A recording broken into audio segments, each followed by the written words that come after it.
আমাদের এলাকায় কিছু কিছু পাঁচজন লোক ছিল যারা বলছে যে রহমতুল্লাহ ভাই ঢাকা শহরে নাকি সাহায্য মাগে বা ভিক্ষা করে আমাদের আমার এলাকার লোকে দেখতেছে আমি কেন চলি।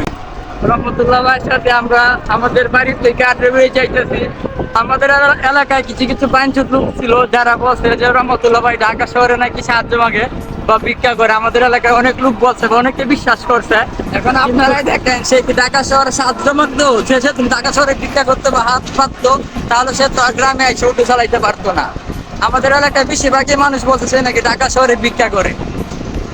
আসলে মানুষের বিষয়ে না জেনে মানে এগুলো বলা ঠিক না। আমরা জানতাম মানে সে যে ঢাকা মিরপুর সে গাড়ি চালাইতো।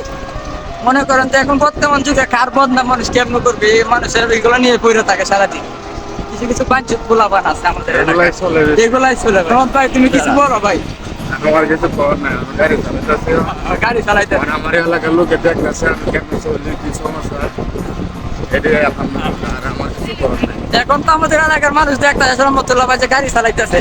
কিছু কিছু আবল চুদা মানুষ আমাদের এলাকায় বলছে সবার সামনে রহমতুল্লাহ ঢাকা শহরে ভিক্ষা করে, সাহায্য মাগে। তাদের উদ্দেশ্যে ভিডিওটা করছি। সে দেখেন গ্রামে এসে সে অটো চালায় গাইতেছে। তো ভিডিওটা মূল করার উদ্দেশ্য হচ্ছে সে যে অটো চালায় আপনাদেরকে দেখানোর জন্য। তো ভালো থাকবেন, কেউ কিছু মনে করবেন না। আল্লাহ হাফেজ।